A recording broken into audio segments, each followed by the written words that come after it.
Po si Roger Bagawang, isang Katoliko. Ang katanungan po ay ganito. Bakit ang kapatiran sa loob ng iglesia hindi nagsasign of cross? Salamat po. Salamat po. Salamat po sa inyong katanungan, Ginoong Roger. Bakit daw po ang mga kaalip sa Iglesia ni Cristo ay hindi nagsasign of the cross?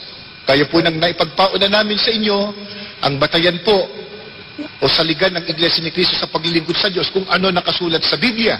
Wala pong utos ang Diyos na gawin yun. Bagkus, dahil ang nagsasign of the cross ay ang kinagisnang relihiyon. Tanungin natin sila, ano ba yon? Bakit nila ginagawa yon? Babalikan ko po itong Aklat Katoliko, siyang inyong pakinggan, Aral Katoliko. Sa pahina 11, ito po sabi niya, ang tanda ng Santa Cruz ay siyang tanda ng taong Katoliko. Ang paraang ginagawa sa paggamit ng Santa Cruz ay dalawa, mag-antanda at ang mag-krus. Ang pag-aantanda ay ang paggawa ng 3 krus ng hinlalaki ng kanang kamay, ang unay sa noo. Sabi po nila, yung sign of the cross o pagkukrus, talagang tanda daw yan ng taong Katoliko. Totoo naman po yan. Pagka nakita nyo, pagtapat ng simbahan, alam mo na, anong relihiyon nun. Kaya wala pa akong nakitang Katoliko, nag-krus kaliwa. O kaya ang unay batok, wala akong ganon. Talagang ang unay, no. Sila may sabi, sa pamamagitan ng kanang kamay, ang unay sa noo. Ayan. Wala pong mababasang sa Biblia na utos yan ng Diyos, ni Kristo, o ng mga apostol. Bagkus kung meron po tayong mababasa, may tanda sa noo, at saka sa kanang kamay, ano yun? Biblia po. Apokalipsis po, 13. Ang talata po ay 14 at 16. At nadadaya niya ang mga nananahan sa lupa, at ang lahat, maliliit at malalaki, at mayayaman at mga dukha, at ang mga laya at ang mga alipin, pinabigyan ng isang tanda sa kanilang kanang kamay o sa noo. Sa Biblia may mababasa po, tanda sa kanang kamay at saka sa noo. Pero yung po pala tanda ng nadaya. Nadaya ng bulaang propeta o bulaang tagapangaral. Biblia po yun. Ngayon, balikan po natin. Ba't ba? Gumagawa na ganun ng pagkukus ng Iglesia Katolika Romana. Totoo ba yung sinasabi nila na pag ginawa mo daw yun, malalayo ka sa maligno, sa multo, sa masama. Nakapagtatakang na lang, pagtapat ng simbahan at saka sila, nandun ba maligno? Nagtatanong lang naman ako kay Joel. Sama na ng tingin ni Joel sa akin. Hindi po. Sabi nila, para malayo sa maligno, sa multo, sa masama. Bakit pagtapat nga ng simbahan, saka nagkukrus? Pero ito ho,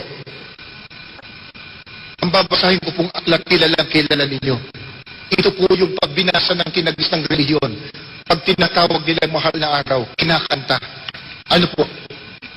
Pasyon. Pasyon. Oh. Ipakakanta po natin kay kapatid na Joel. Ngusay kumanta si Ka Joel. Kaya lang, wag na po. Baka mag-uwian kayo kaagad.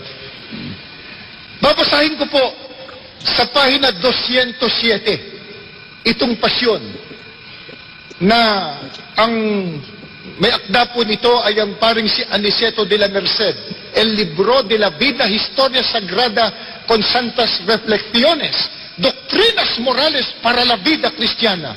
Ang sarap pakinggan, ano? Ano ibig sabihin kaya nun? Babasahin ko na po. Ipag-uutos magkintal, magantanda, sa noo o kanang kamay, sukat pagkakilalanan na sila nga kampong tunay nitong Antikristong hunghang. Hindi po kami may sabi. Basahin po niyo yung pasyon ninyo sa bahay. Pahina 207 po. Yung may tanda daw o nagkikintal sa noo at kanang kamay, sukat pagkakilalanan, sila anya'y kampong tunay nitong Antikristong hunghang. Pagka-Antikristo, kalaban ng ating Panginoon Kristo.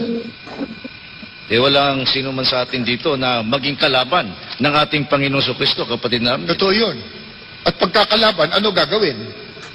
Parurusahan. Ito yan, kapatid na Joel 14, 9 hanggang 11. At ang ibang anghel, ang pangatlo, sumunod sa kanila, nagsasabi ng malakas na tinig, kung ang sino man ay sumasamba sa hayop at sa kanyang larawan at tumatanggap ng tanda sa kanyang noo o sa kanyang kamay, iinom din naman siya ng alak ng kagalitan ng Diyos na nahahandang walang halo sa inuman ng kanyang kagalitan, at siya'y pahihirapan ng apoy at asupre sa harapan ng mga banal na anghel at sa harapan ng kordero, at ang usok ng hirap nila ay napaiilang lang magpakailan-kailanman, at sila'y walang kapahingahan araw at gabi.